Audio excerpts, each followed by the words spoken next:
Well, welcome. It's great to have everybody here today. Thank you for being here. As we start off today, we want to welcome to the St. George Area Chamber of Commerce weekly luncheon today. One clap, thank you. There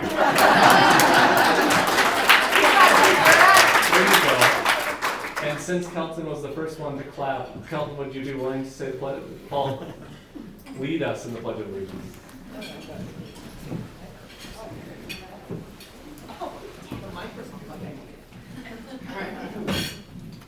I pledge allegiance to the flag of the United States of America and to the republic for which it stands, one nation under God, indivisible, with liberty and justice for all.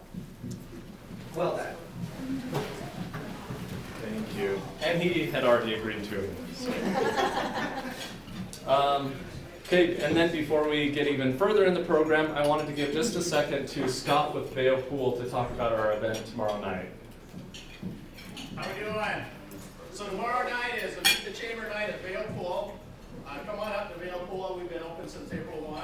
Our new season is April 1 to October 31.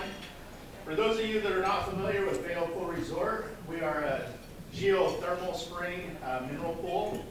I do not treat it with chlorine. For example, last night I had 100 little kids come up from St. George Elementary, and the pool got a complete drain last night. Today I have 100 kids from another St. George Elementary, and it will get a complete drain tonight. So that is just what we do up at Vale Pool Resort. It's a mineral spring. The spring is deep enough and flows constantly enough that we can keep it clean water and we don't have to chlorinate it, especially for those of you with hypersensitive skin. We're friendly to the ecosystem. We dump it right back into the Santa Clara River, and it's eventually the water that you're drinking. So we are part of the ecosystem.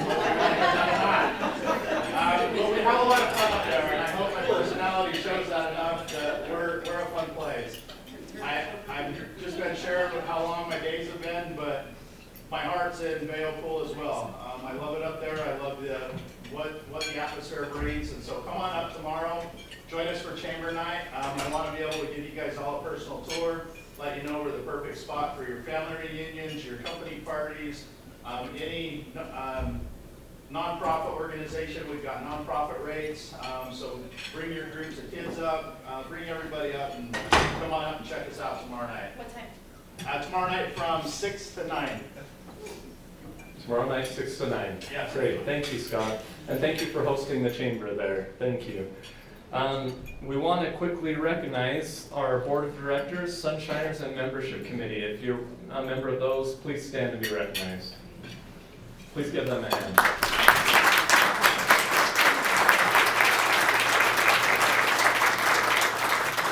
Thank you so much. Okay, let's get going. There's a lot of information that's going to be covered today, so I'll get out of the way. It is well known that diverse organizations outperform less diverse competitors in revenue, profits, and employee satisfaction. However, hiring individuals from different backgrounds to maintain diversity isn't sustainable without a culture of inclusion that truly welcomes all individuals for who they are and encourages everyone to succeed at work.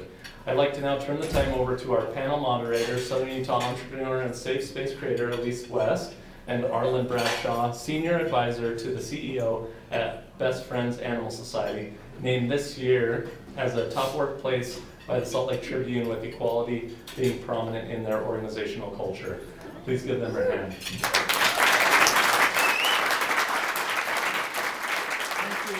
Thank you very much. I am very appreciative to be here. Again, my name is Arlyn Bradshaw.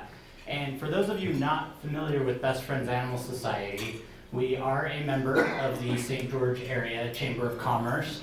We have stretched the word area clear to Kanab, where we are headquartered. And we are the largest employer in Kane County.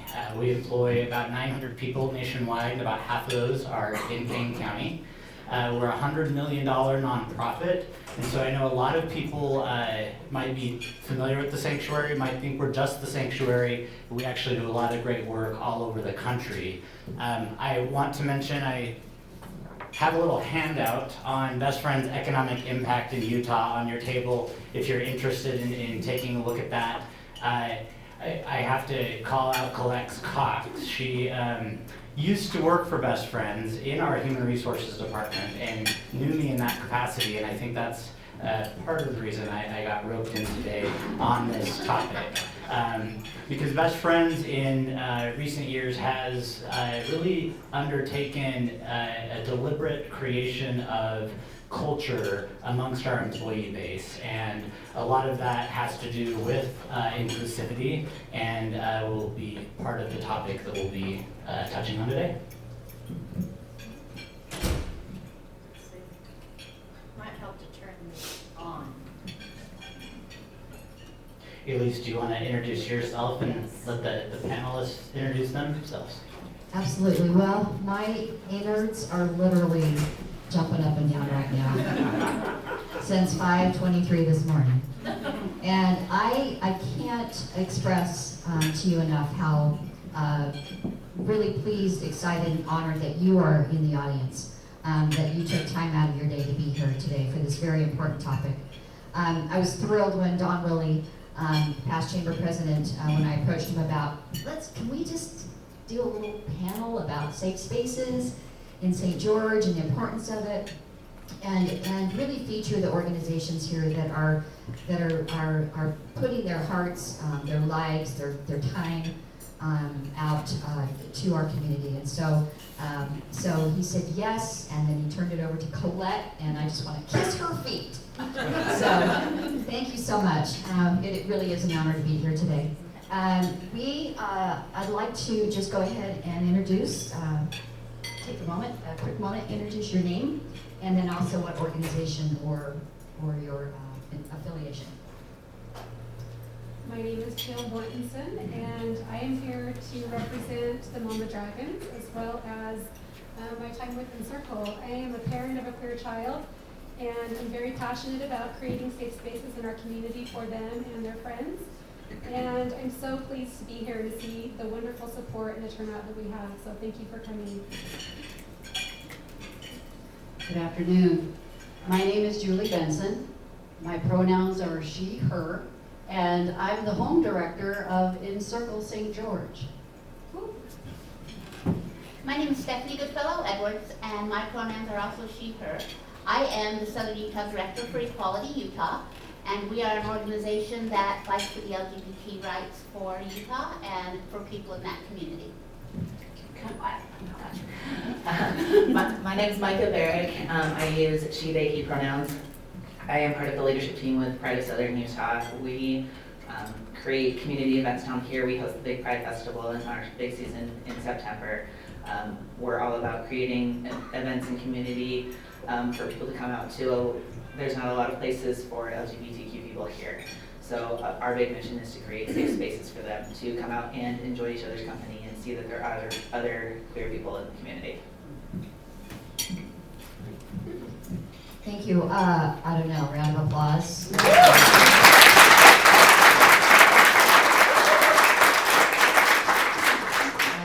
Right here. My name's Elise West. My pronouns are just me, and I'm thrilled to be a moderator here this morning.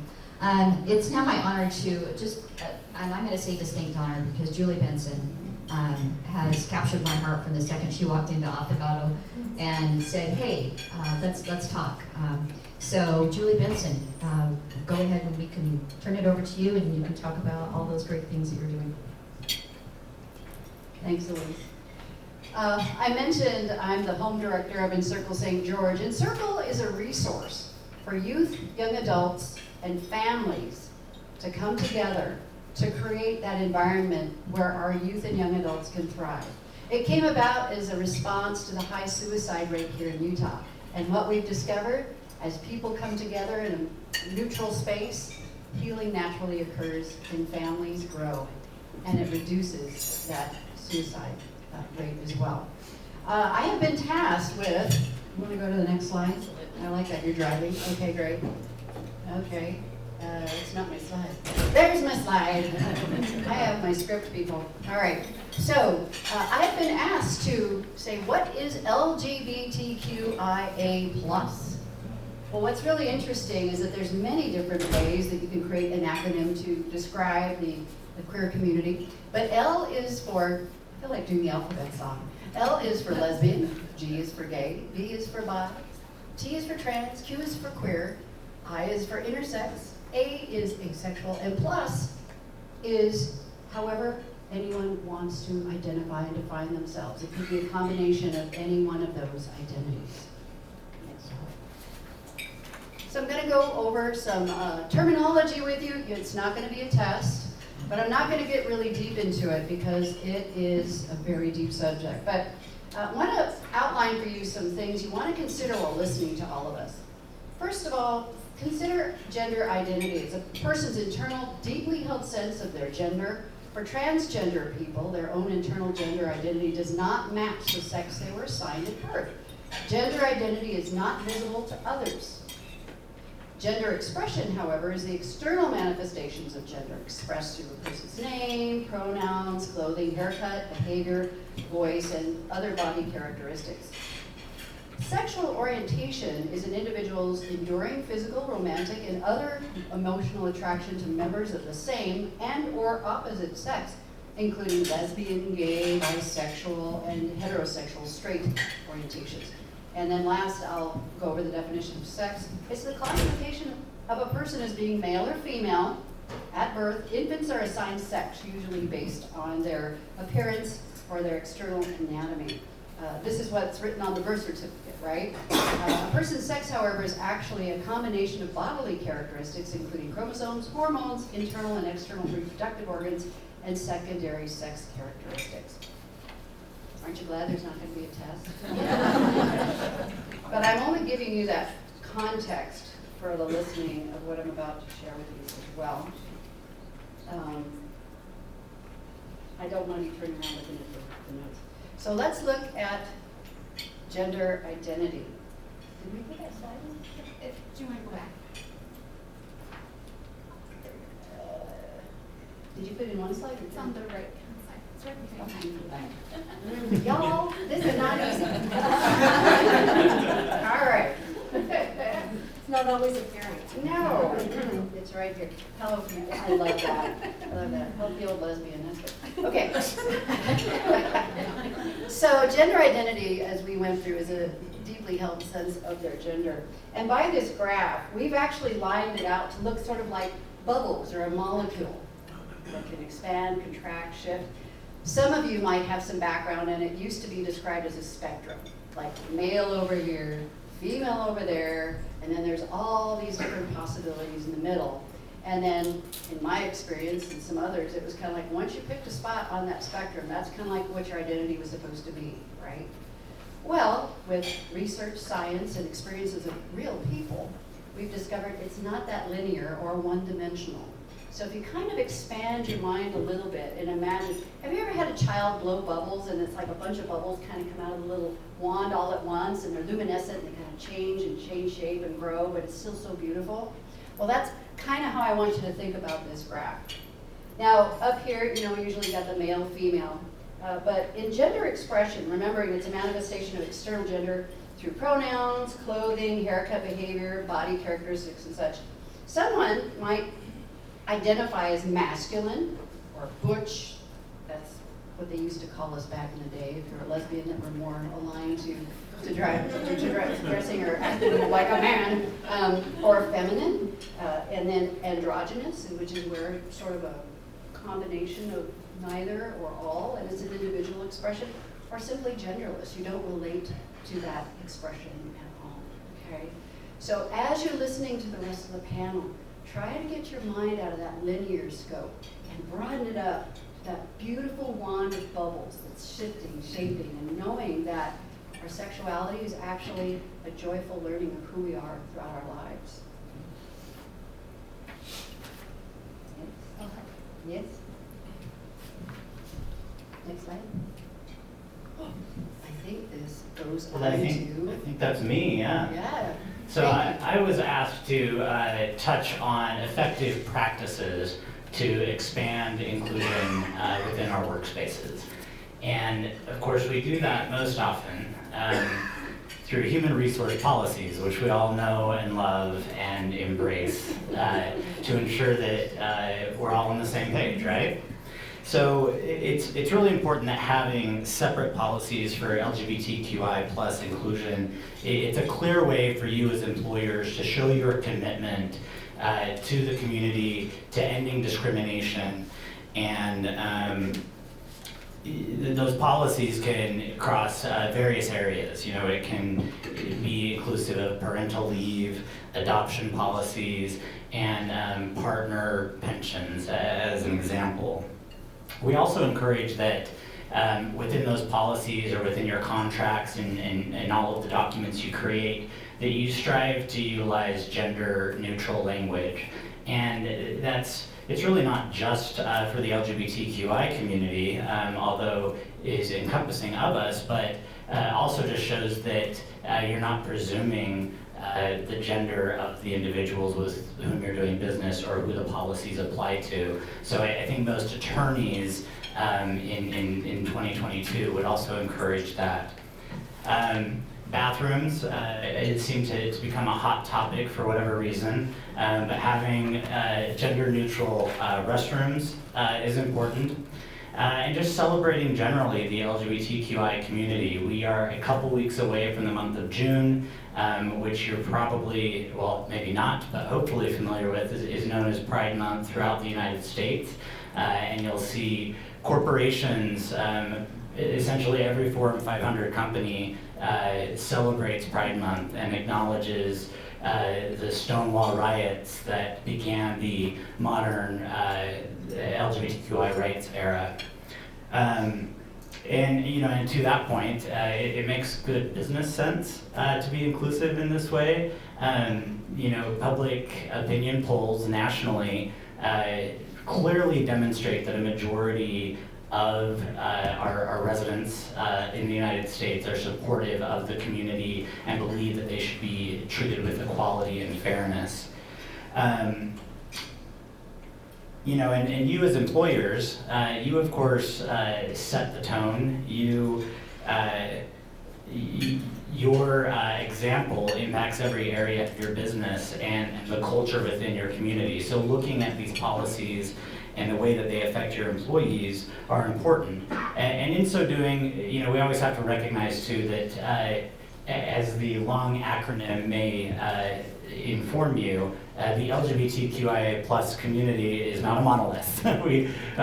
There's a lot of diversity within the community, but that's why you need to consider following practices from a place of empathy, that you're really trying to recognize all of the individuals that can make up your workforce or your customer base, and acknowledge them for who they are and where they are at on their personal journey.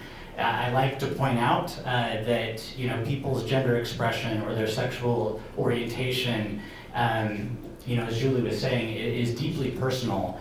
And when an individual chooses to share that with you or express themselves in the way that they feel most comfortable, it's not a political statement. And unfortunately, it can get politicized, but it's really not. It's just that those individuals helping you get to know them a little bit better. And it's really important that within our workspaces, that the policies and cultures that we create are adoptive and supportive of those individuals and who they are enabling. So we need to ensure we have anti-harassment, anti-bullying policies, and here's a fun one, dress code expectations. Ensure that as you have dress code expectations, that it's not gendered, that you're encouraging the professionalism or the code that is required for your business, but not imposing that gender expression on individuals. And I think with that, we'll move on to talking, I think, let's see, we're going to talk about trainings and how to best train your employees to adhere to these inclusive policies and practices. And Stephanie, I think I'm kicking that to you, right? Thank you. Again, my name is Stephanie, and I'm with Equality Utah. And one of the things Equality Utah does, besides legislate for the LGBT community and for the equal rights, is we do business trainings.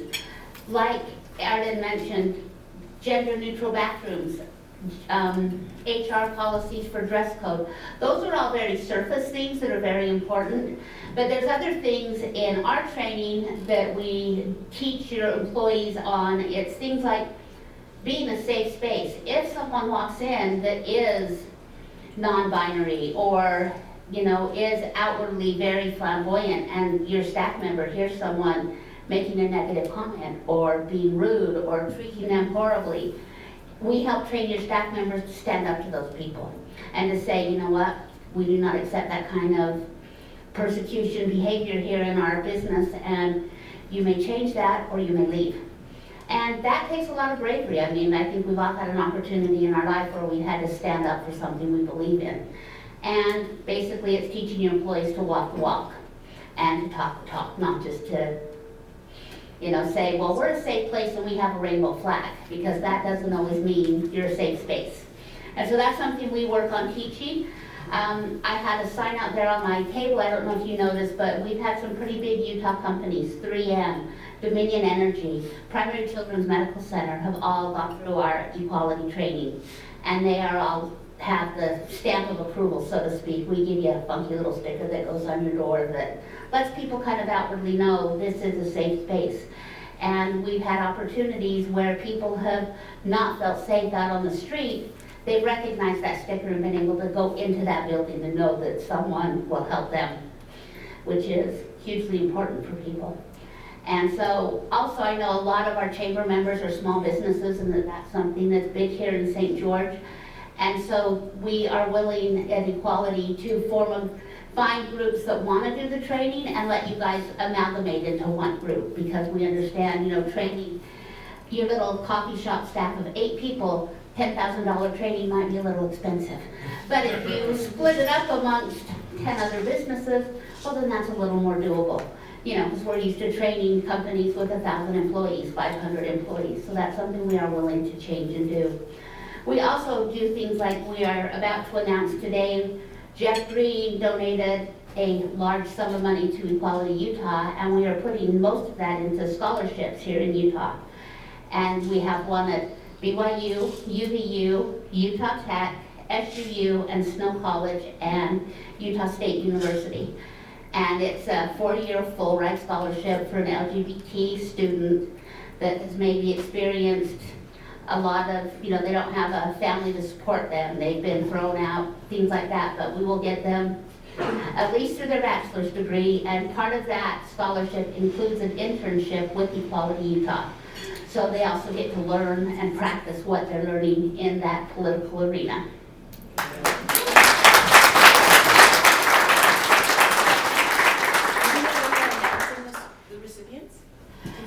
They have not announced. They're announcing them today. They are today, okay. Yes, today is the day, so get ready.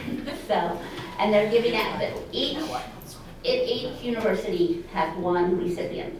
And then there's some smaller ones. Kathy Phelps is also someone that we support, and she gives out a scholarship as well every year. This microphone keeps dying. She gives out a scholarship every year to I think she gives 5 out. She gives one that's like $3,000 and then a couple of $2,000 scholarships. So if you are in the need for one of those, you are welcome to go to Equality Utah's website and you can fill out the information for those. And I should mention that all of our information, our contact information, will be shared out by the chamber after the luncheon today. So if you have questions or want to follow up on scholarships or trainings, you'll be able to reach out to all of us individually.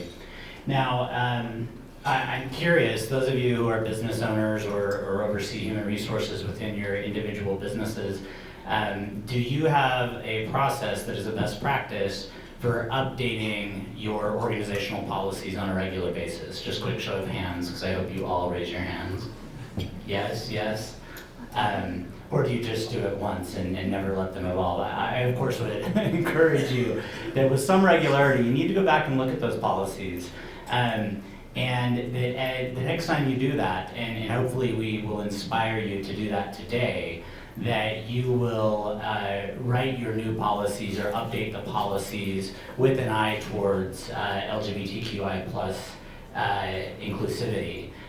For the reasons that we mentioned, some of the policies we've mentioned, and of course Equality Utah and other organizations can help you through that process. Now, we would want you to do that out of pure altruism and because all of us up here are very persuasive and want you to have empathy, but there are other good reasons to do as well, mainly laws. So if we want to just click forward, we all like to be told what to do by the government, but in this case, in 2020, Title VII of the Civil Rights Act was interpreted by the Supreme Court to include that you are prohibited as a business entity from discriminating based off of sexual orientation and transgender status. And it had been interpreted by various previous administrations in the past to mean that, but we finally received definitive word from the Supreme Court that that is federal law, that that is what the Civil Rights Act means, and that it does protect this community. And so updating those policies and ensuring that you are practicing that non-discrimination within your workplace is important, not just because of your empathy, but because it ensures that you are protected from legal liability. Additionally, if you are a federal contractor, federal contractors are prohibited from discriminating against job applicants based off of sexual orientation and gender identity. And that has been the case since an executive order in 2014 that has stood since originally issued under President Obama, but is now in its third administration and continues to be in place. Additionally, if any of you are involved in the healthcare sector at all, the ACA prohibits discrimination based off of race, color, national origin, sex, age, or disability. So you're all familiar to some degree with federal legislation related to non-discrimination, and that applies to our community as well. And finally, I will say that even in the state of Utah, which we all love and call home, the state of Utah has statutes on the book that further prohibit discrimination based off of sexual orientation and gender identity. So everything we're talking about is, again, very applicable in terms of ensuring that your legal bases are covered. And as leaders within your organizations, you really are setting the expectations. You are setting the culture, and I think we've already alluded to that to some degree. But you displaying behavior that stands up for all of your employees, regardless of what category they may fall into, creates a culture that is inclusive. And again, I think that's one reason Colette pulled me in here today is that at Best Friends, over the last couple of years, we've created several culture councils within our organization, comprised of individuals who traditionally have faced discrimination for various reasons. One of those culture councils was focused on LGBTQI issues, but what really was the impetus for us doing this as a national organization were after the George Floyd murder, we felt that we needed to be more deliberate in our racial inclusiveness and discussions and kind of confronting those issues within the organization. So it's a very important thing, I think, for all businesses to do to ensure that job applicants and our employees feel included regardless of the community with which they strongly identify. And it's the leaders, those of you in this room, that really set that culture and set that expectation. And now, Micah, I'm going to kick it over to you. So I'm Micah Barrick again. I'm with Pride of Southern Utah. My pronouns are she, they, he. I'm going to talk to you about pronouns and why they're important. So the use of personal pronouns is something very personal, especially within the LGBT community. Like Julie said, gender is no longer a binary thing. It's no longer a male or female. And we no longer just use the pronouns she, her, or he, him. There are a whole range of different pronouns that are being used today. They, them, for example. it's very important, especially for businesses and as business leaders, to kind of set the bar for especially this up and coming workforce where they are a lot more gender expansive. To make them feel safe and welcome into your businesses, and not just your employees but also the customers as well. It can really damage a customer's experience with your business or an employee's experience with your business being misgendered. That is how they're presenting themselves, how they're showing up, and to be misgendered can be seen as a sign of disrespect, of not acknowledging how they are showing up and how hard they've had to fight to get to where they're at today. So again, how do we do this as business leaders? It's a lot more simple than some people think. It just takes a little bit of courage to step outside of the norm. So putting your pronouns at the end of your email and your email signature. If your employees have name tags, or on your own name tags, adding things like your pronouns, making it more common will take the stigma out of saying your pronouns all the time. Even just introducing yourself, hi, I'm Micah, she, he, they. It's as simple as that, and that creates such a huge safe space for people within the LGBT community, and I'd encourage you not to just have it for every single employee, regardless of how because you can no longer assume somebody's gender, their pronouns, based on the way that they look anymore. Everybody's expression is different, so I just encourage you to again, change, update those materials that you have, your training books and your pamphlets and things like that, to be more gender expansive with the pronouns and the terms that you use. Yes, thank you. I'm excited to have Jill here, Jill Mortensen, who so many of us love and adore for a lot of reasons. But I wanted to ask just a couple of questions to both Julie and Jill. And what does it mean? We're going to talk a little bit about what it means to be an ally. And I need some clicker lessons, clearly. And Go back, and that's it. okay, thank you. Looking at it on the side. But Jill, what does it mean to be an ally? So as I was thinking about this last night, I was thinking about my own experience of becoming an ally myself. My child came out approximately 3 years ago to us. They identify as lesbian and non-binary, and they use they, them pronouns. So for myself and my husband, Mark, he's here, and I appreciate his support, always. I wanted to keep it very simple. So my journey with becoming an ally, I could break down into 4 L's. So the first L was leaning in. Proximity makes a difference.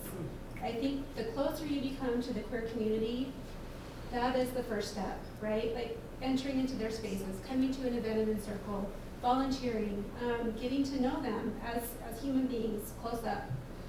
The second one is listening, sitting with their stories, listening to their stories, and not only listening, but believing their experiences, right? I think that maybe we have our own lenses that we see things through, but actually sitting with them and listening to their stories and believing that what they're telling you is true. The third L is to learn. Learn from them, ask questions. How can I show up for you? How can I support you? How can I show love to you? Really asking those questions from the queer community to learn from them. And then the fourth L is a result, a product of the first 3, and that's love. I'm gonna get emotional, but my heart is just like, the little graphic in the Grinch when his heart sort of expands out of his body. My heart is too big for my body right now. Because of my involvement with the queer community, it has been the hugest and most unexpected gift in my life, and I just encourage you to walk that path and to get to know the queer kids in our community. They have so much to give. They have so much to give, and my life is better because of them.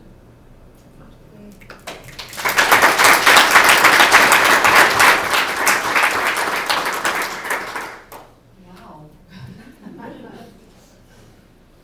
I'm so grateful to be here in this moment right now, because as I look around the room, I see a lovely community of allies. So what does that mean? Do you know everything? No. Are you willing to learn? Absolutely. And that's a key moment. That's that turn point where you can say, you know what? Maybe my world can be a bit bigger, full of love. At Encircle, our core value is no sides, only love. We do that on purpose. Holding that moment of neutrality so that people can come together and be free of their expectation or fears. That way they can meet you as a human being, one-on-one. So that social connection is so critical, just not for our kids and young adults that might be struggling with all of the pressures in their lives, but for the mamas, the grandparents, the friends, right? So I encourage you to embrace this moment that you're experiencing right now as allies and walk it out into the world as allyship. It's an action. It's a way of being. It's a way of being present to people. And I just thank you for that. That is so amazing. This is so cool. Thank you.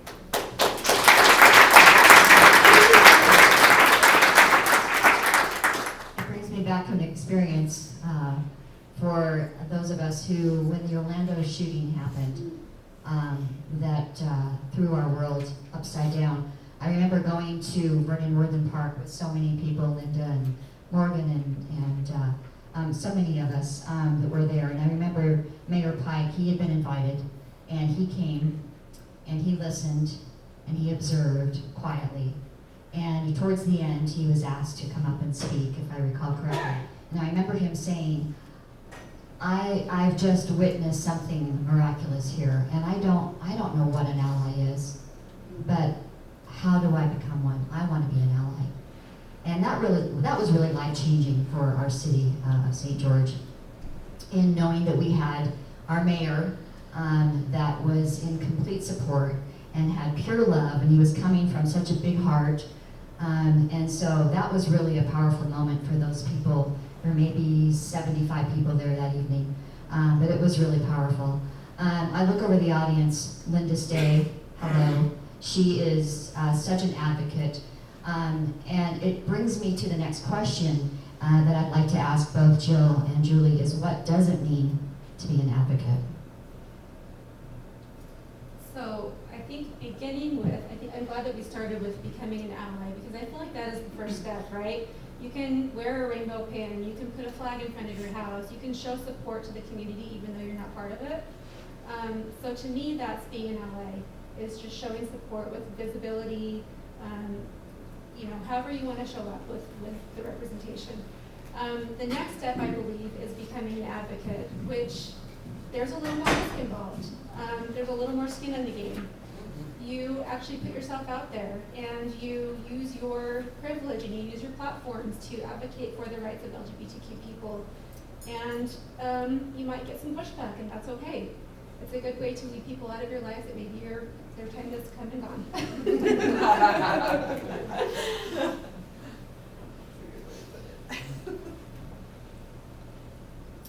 Advocacy. It is an action. Quality Utah. Amazing. One way to be an advocate right now is just to get some of that training into your organizations, of course. But as I was listening to you, I thought of this story. It actually happened just yesterday. We had our parent program lunch with Lisa. Where's Lisa? Hi, way back there. Hi, Lisa. Lisa is a mama dragon who leads a conversation with parents on Tuesdays at noon. And we had some parents show up and they brought a young child with them. And typically that conversation's for folks 18 and above, so you can talk about parenting stuff without boring, And we had a parent that was brand new bringing an 11-year-old child. So I was there doing some work at the house, so my assistant manager and I said, well, we'll take care of the kid while you have your meeting. This young kid came in and sat down at the table, 11 years old. And he sat down, I said, you want to color? You want to do something with clay? Yeah. So we get him set up and he's doing something creative. And all of a sudden this heaviness came on him. I said, what's going on? And he said, my friends at school are getting picked on and I don't like it. Oh, well, what's going on? Well, these mean kids at school are chasing the kids around and calling them gay and all kinds of names, and they're beating them up. And I have a friend that's gay, and this child was identifying as heterosexual. But he said, I stood up for my friend. I said, awesome. You're being an advocate. You're being an ally. You're being a good friend. And we talked and talked and talked about how it was troubling his little heart. And at the end of it, he left with his head high, his chest out, and it was so cool. Before we returned him back to the parent out there, he goes, "Thanks for talking to me. I like being an advocate."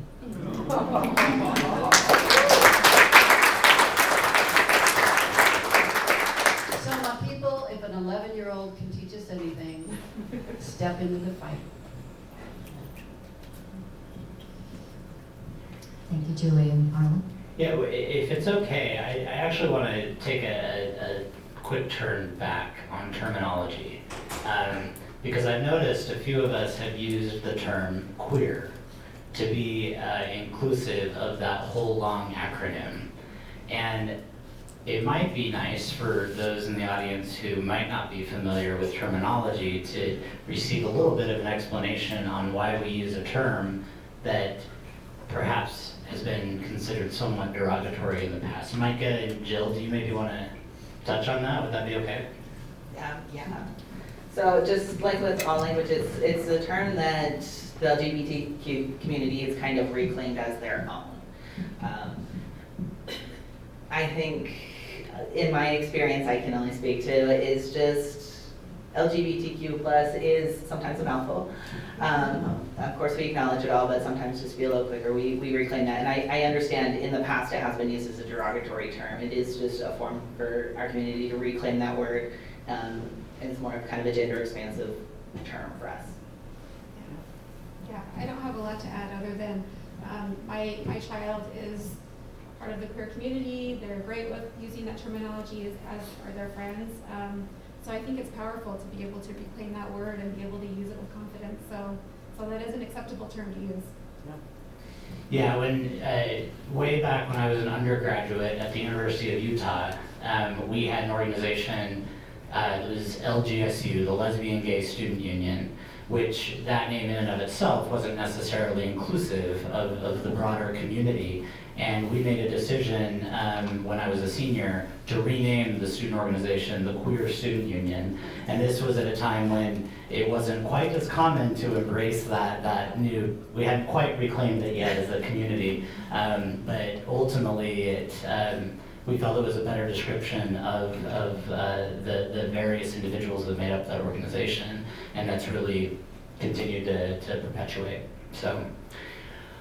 All right, communicating with employees, just kind of going back to you as business leaders, setting the tone, setting the culture for your organization.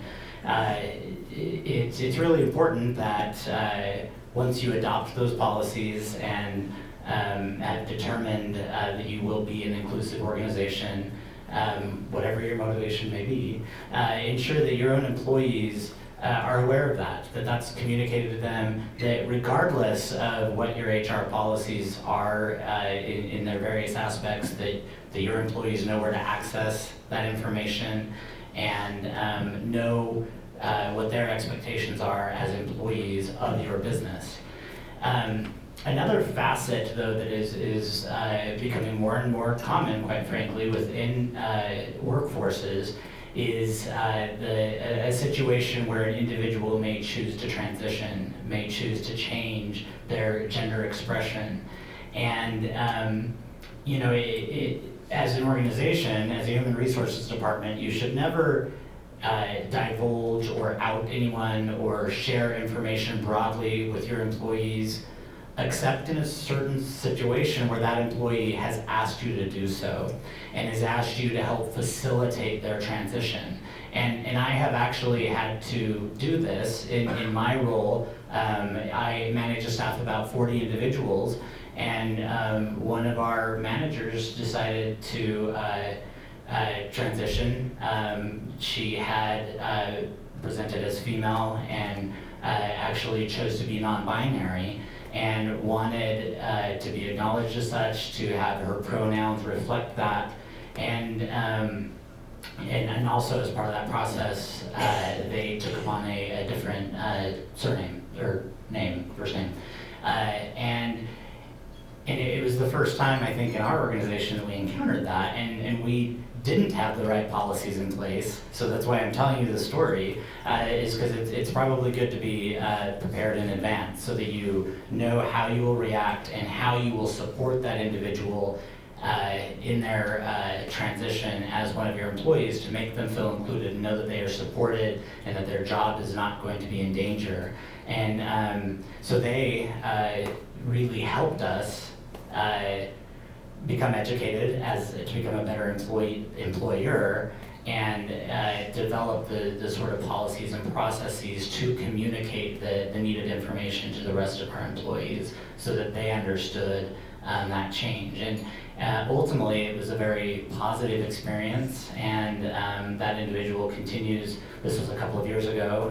They are still employed with Best Friends, and it was a really good learning experience for me to have to go through that and know what was needed as an employer, as a manager, to be supportive of our employees. And that's just one example, I think, of why thinking proactively, why looking at your policies is really important as business owners. So this pretty much brings it full circle. We're okay on time. I'd love to leave a little bit of time for some questions. And I have so many thoughts rolling around, a lot of words in my head right now. But as I was getting dressed this morning, I was putting on this dress, put in a plug for Mina, by the way, Mina's Boutique. But it has flowers on it, and it brought me back to this thought, and I was scrambling to try and find it. But it made me think about why we're here today. And it says it starts with a seed. You're like the seed from which a plant grows.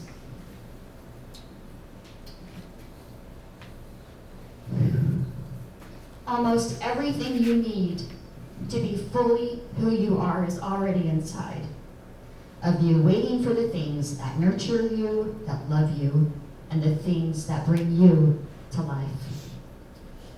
And I love that because it brings it back home to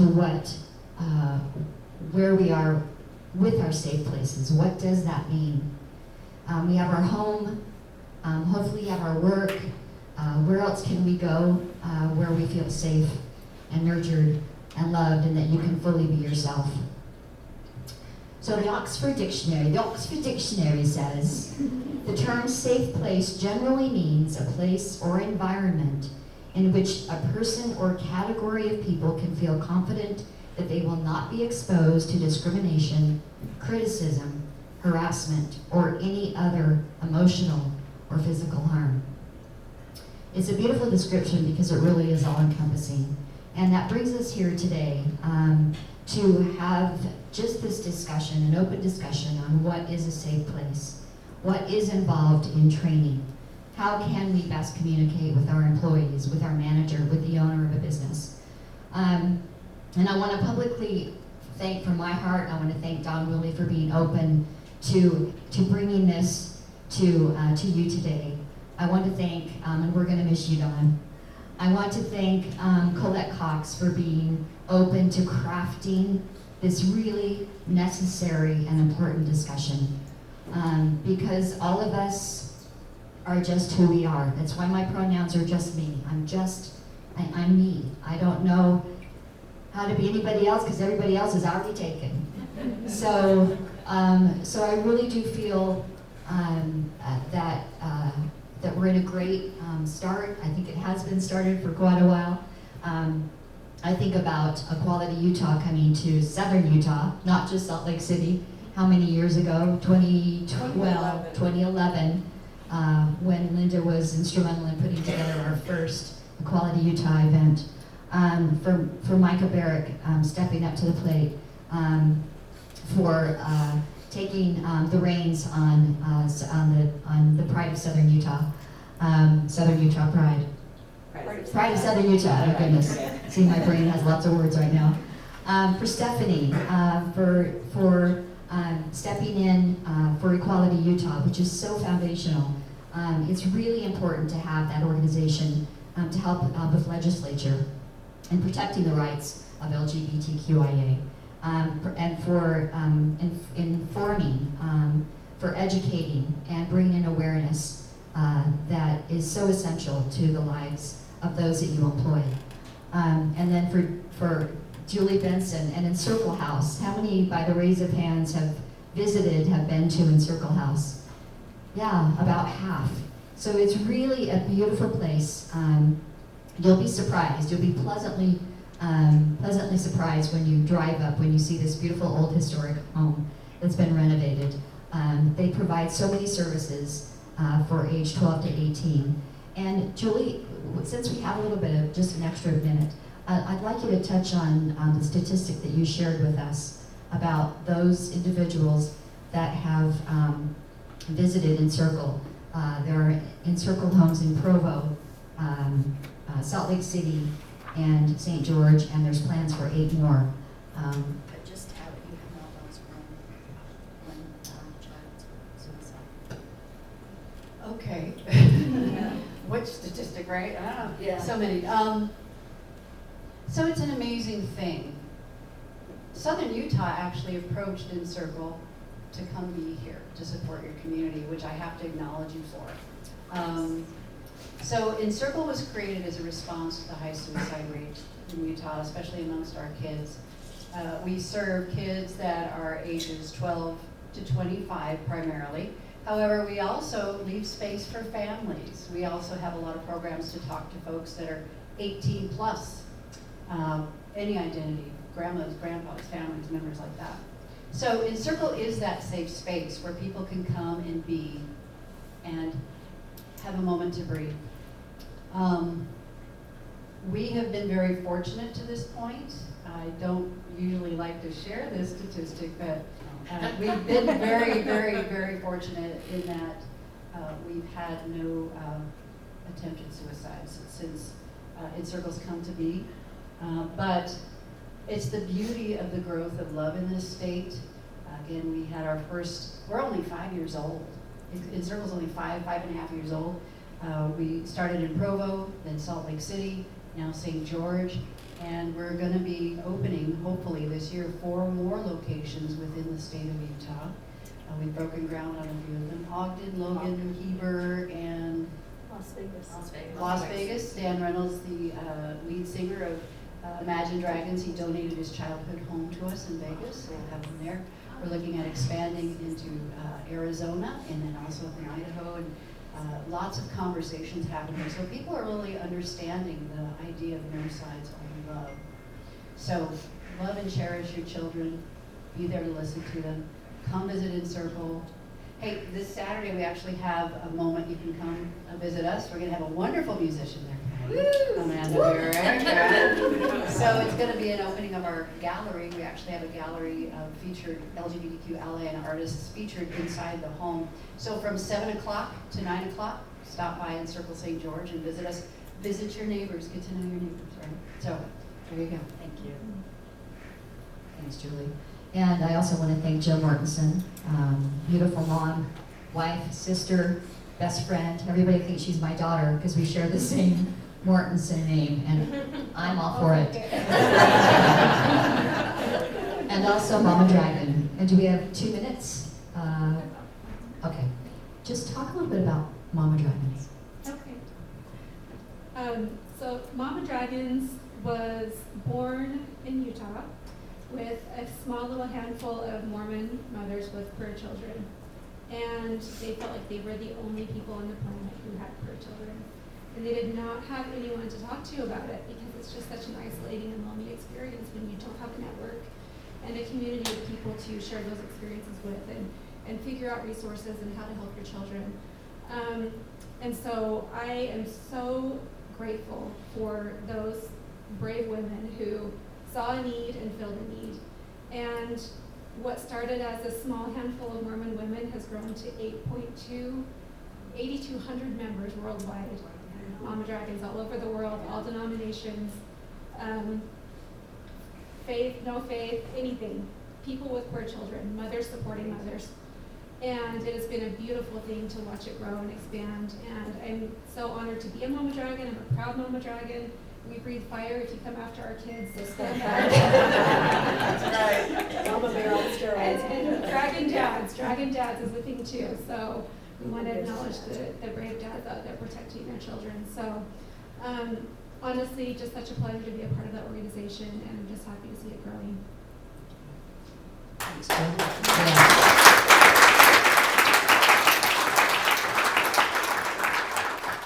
I got involved in what a safe space means when I opened up this little coffee house called Affogato, which became near and dear to my heart very quickly. And yes, we're coming back. But it really, what it did is it took me by surprise, and it showed me what a need, a profound need there is in our community and worldwide, but our community especially, to provide a space that anyone is welcome. You can come and take a nap on the couch. You can grade papers. You can have a pride breakfast. Whatever it is that's in your heart, that's the kind of space that was so, it changed my life in so many ways. And I want to thank you and all of us. Thank you for being here today, for taking time. This is really such an important, innocent, sweet, necessary discussion. And at the bottom line, what is it about? It's about love. And no sides, only love. And we appreciate your time coming today. Again, I want to thank Arlyn. He drove down from Salt Lake just for this. Going to turn around, go right back.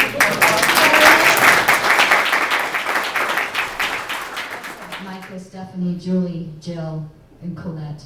And Brad, we just think you're super groovy, and we wish you the best in providing opportunities for people to come and share their voice and their truth. So thank you so much, and thanks to all of you again. And I'm not clicking. So here we go. Chamber of Commerce, together we thrive. Yes.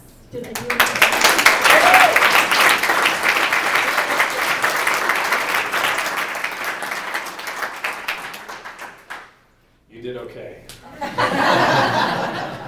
Thank you. We just really do want to say thank you. One more time, please give them a hand.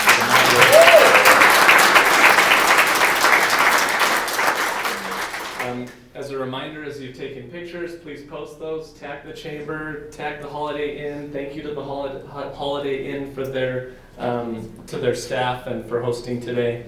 Again, remember, where are you going to be tomorrow night? Vale Pool. Perfect. And then next week's networking luncheon, where's that going to be? Have you seen yet? It's going to be at the Chamber of Commerce. So come and meet the chamber, come have lunch on us. We're going to have bring a friend with you, come meet the staff. Fingers crossed we're going to have a couple new employees at that time as well. So come and meet the staff. So again, we want to thank all of you for coming and for this support for this event. This is a great event. So thank you so much. Thank you.